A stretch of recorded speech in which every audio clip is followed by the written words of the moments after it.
Ngalor ngidul.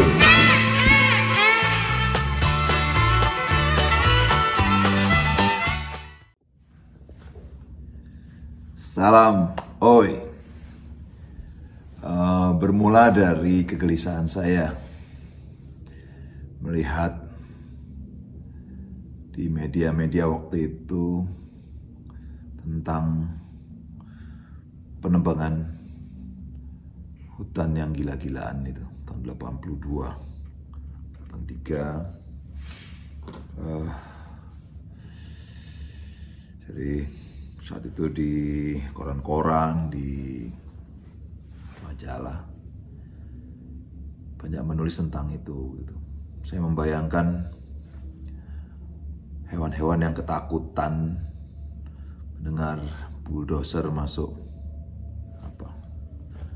hutan, meratakan pohon-pohon gergaji, suaranya gemuruh pohon tumbang itu. Lalu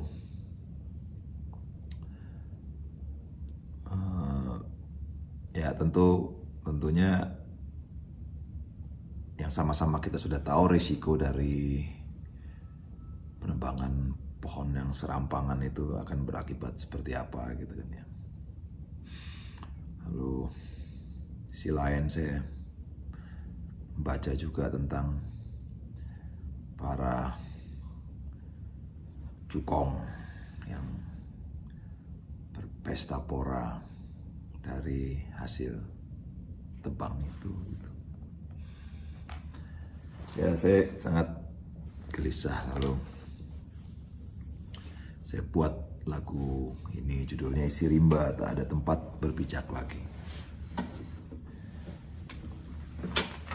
Banjir, longsor, kekeringan, masa depan generasi berikutnya juga akan terancam dari kegiatan seperti itu gitu.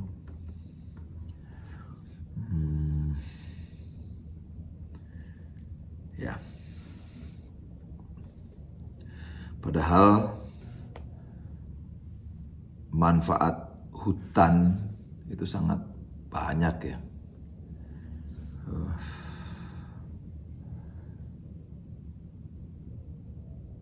Bukan hanya mengatur iklim, tapi juga sebagai paru-paru dunia, mencegah erosi dan banjir, menjaga dan mempertahankan kesuburan tanah.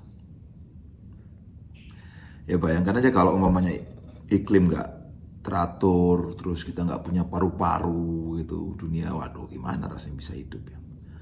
Lalu erosi dan banjir, lalu tanah nggak subur, lalu punahnya keanekaragaman hayati itu. Di hutan itu banyak sekali binatang-binatang yang luar biasa jenisnya itu ya, kekayaan hutan. Lalu menghambat air laut masuk ke daratan. Indonesia sebagai negara kepulauan itu perlu hutan yang kuat, yang tebal, yang bagus untuk supaya air laut, terutama hutan mangrove ya, bakau itu, laut nggak masuk ke darat. Bayangkan kalau umpamanya sampai masuk ke darat, wah payau airnya atau asin, waduh bagaimana bisa hidup kita di menampung air hujan. Selebat-lebatnya hujan kalau hutannya bagus, tebal atau apa gitu, itu nggak mungkin lah air akan langsung ke menghantam itu gitu. Ya, pasti akan diambil oleh akar-akar pohon. Ini setiap saya ngomong gini tokeknya bunyi nih.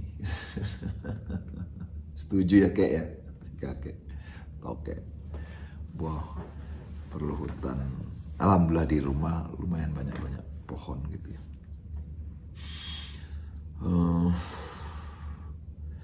Ya, hutan sebagai menampung air hujan. Lalu sebagai sumber pangan yang luar biasa tuh.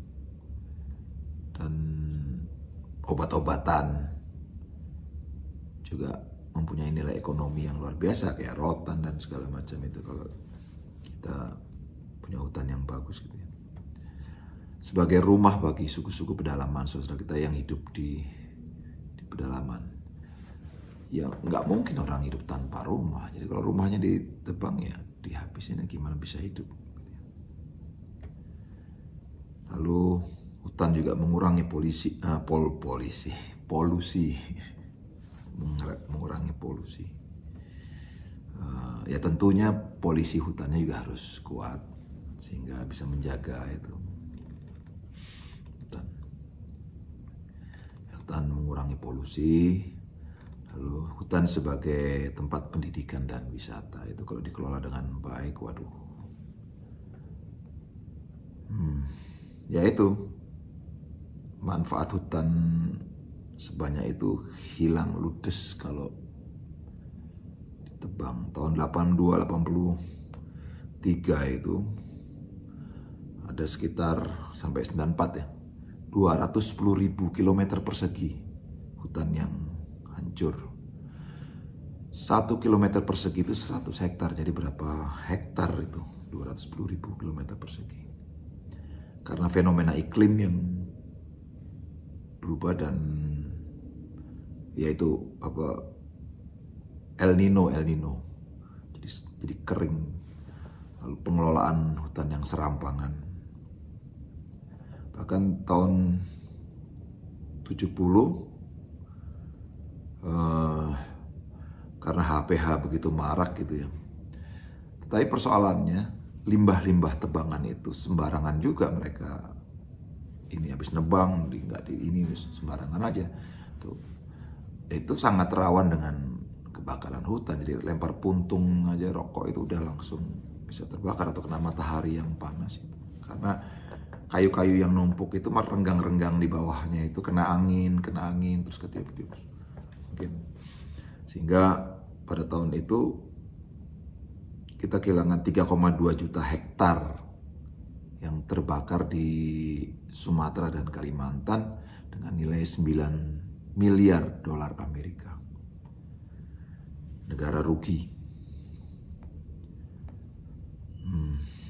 Dan saya pun membaca berita-berita ini gitu di handphone 8 menit 19 detik itu. Di situ ada ukurannya, jadi jalan terus waktu. Selama saya membaca itu 8 menit 19 detik itu 23 hektar hutan yang hilang, hutan alam. Waduh, gila juga ya. Padahal tahun 2012 itu ada penelitian bahwa manusia di dunia itu hidup yang dari hutan itu ada 20%. Sementara yang di Indonesia hidup karena hutan itu 60 juta orang. Penelitian tahun 2000. Yang di Indonesia 2017, yang untuk dunia yang 2012. Luas hutan dunia itu 4,4 miliar hektar. Sementara Indonesia 127 gitu hektar, 124 juta hektar dunia. Itu nomor 9 dari 193 negara. Ini 2011 di Wikipedia itu. Lalu tahun 2000 sampai 2012 2,3 juta kilometer persegi hutan hilang. Setara dengan 50 kali lapangan sepak bola setiap menitnya, setiap hari selama 13 tahun, 12 tahun, 13 tahun gitu. Dan yang tumbuh hanya 0,8 juta kilometer persegi karena ditanami menurut Universitas Maryland dan Google. Saya jadi berpikir jangan-jangan pandemi kita ini sekarang ini karena kerusakan hutan juga antara lainnya. Sehingga kelelawar nggak bisa pulang ke rumahnya. Dia cari makan di hutan, buah-buahan atau apa gitu. Sehingga makan sembarangan. Sehingga kelelawar itu sakit, terserang sama virus atau gimana. Dan dia cari makan, namanya binatang kan dia cari makan mungkin. Masuk ke pasar Wuhan atau dijual di Wuhan, ya manusia diketularan. Entah, itu saya ngebayangin gitu hubungannya pandemi dengan kelestarian hutan itu. Barangkali itu ya. Ya, dan yang terbesar sebab hutan rusak itu di samping transmigrasi, kebakaran hutan, lalu illegal logging dan perkebunan, yang paling besar itu justru yang pemilik HPH itu 80.800 hektar. Lalu tambang, karena pertambangan itu 80.300 hektar. Kebun sawit 76.000 hektar. Hutan tanam industri 37.000 hektar. Dan tumpang tindihnya perizinan 250.000 hektar. Itu antara lain sebab hutan kita rusak.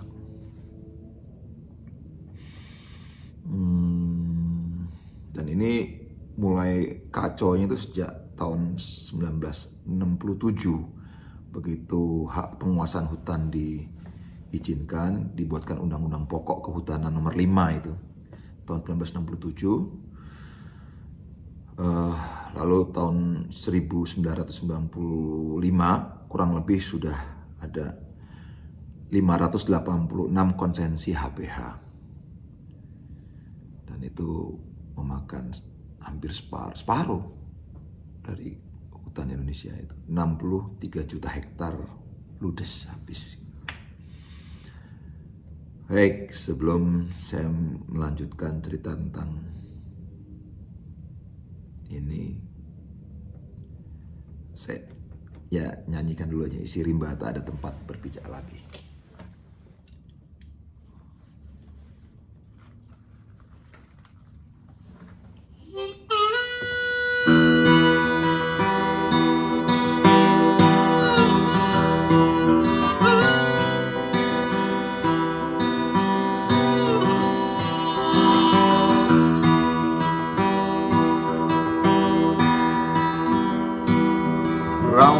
Bulldozer, gemuruh pohon tumbang, berpadu dengan jerit isi rimba raya. Tawa kelakar, badut-badut serakah, tanpa HPH berbuat semaunya.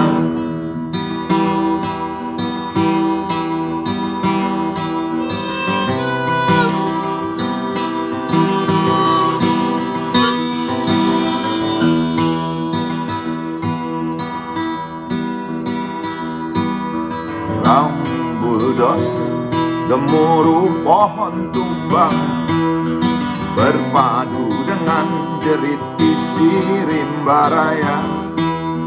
Tawa kelakar, badut-badut serakah, dengan HPH berbuat semaunya.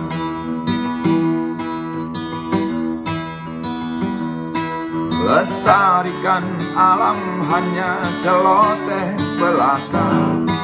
Lestarikan alam mengapa tidak dari dulu. Oh mengapa, jelas kami kecewa menatap rimba yang dulu perkasa. Kini tinggal cerita pengantar lelaki buyung. Bencana erosi selalu datang menghantui, tanah kering kerontang, banjir datang itu pasti. Isi rimba tak ada tempat berpijak lagi, punah dengan sendirinya akibat rakus manusia.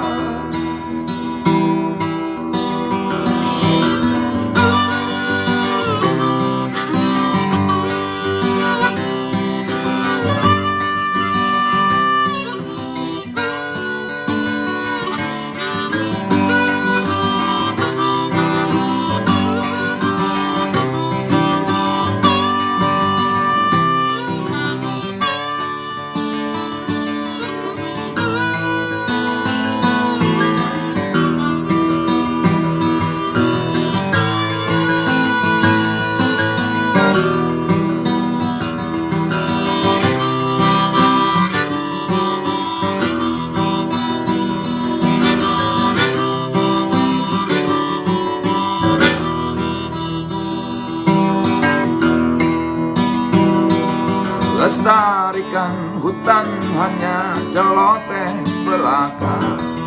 Lestarikan hutan apa tidak dari dulu saja. Jelas kami kecewa mendengar gergaji tak pernah berhenti. Demi kantong pribadi tak ingat rezeki generasi nanti. Bencana erosi selalu datang menghantui, tanah kering kerontang, banjir datang itu pasti. Isi rimba tak ada tempat berpijak lagi, punah dengan sendirinya akibat rakus manusia.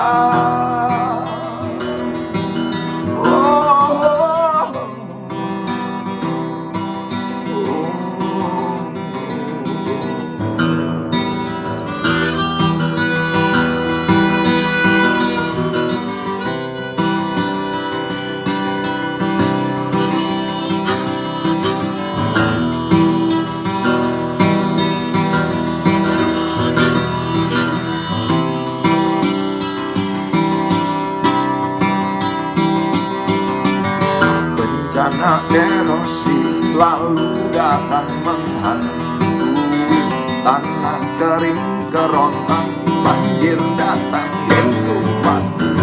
Isi rimba tak ada tempat berpijak lagi, punah dengan sendirinya akibat rakus manusia.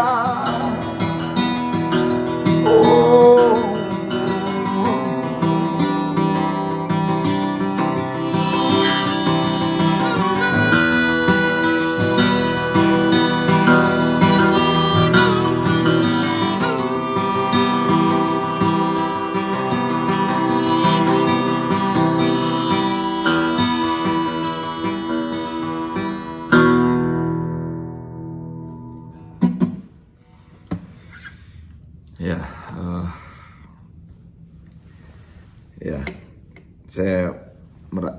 waktu itu juga ada kegiatan menanam pohon reboisasi, tapi saya merasa kegiatan itu cuman ngomong doang gitu, karena terus-terusan penebangan nggak berhenti-berhenti, jadi ya kecewa. Lalu saya buat lagu itu. Ya, kegiatan menebang pohon ya memang sudah ada dari zaman dulu ya. Mungkin Tuhan memberikan itu kan untuk manusia. Tapi penebangan yang serampangan itu yang jadi persoalan kan. Zaman sebelum ada kerajaan juga udah ada itu tebang pohon, tapi di suku-suku pedalaman gitu kan. Masyarakat di pedalaman tinggal di hutan, dia nebang pohon ya buat kebutuhan dia aja gitu, mungkin bakar, cari bikin api, atau berlindung dari hujan dan panas, ada atap gitu. Lalu bertambah besar komunitasnya itu, jadi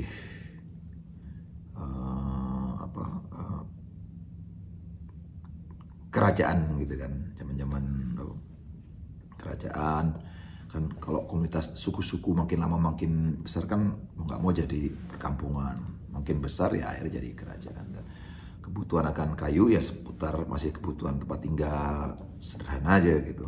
Tapi begitu mulai kerajaan, wah bikin istana nih gitu, nah, tebang pohon lebih banyak lagi. Lalu makin banyak kerajaan-kerajaan ya makin banyak pohon ditebang, bikin ini pedati atau kuda atau gitu, peralatan lemari, kursi ini. Lalu sampai zaman kolonial, zaman penjajahan, orang Eropa datang, Portugis, Inggris, Belanda, Anda lihat VOC-nya datang ke sini, wah ini banyak makanan nih, banyak kayu nih, banyak pohon-pohonan yang bisa dijual di Eropa yang menghasilkan nilai ekonomi yang besar. Akhirnya ya dia bujuklah orang-orang pribumi, orang Jawa itu kan. Di Jawa itu pohon-pohon jati itu gede-gede apa berapa lingkaran gitu. Saat itu tebang dengan upah murah ya.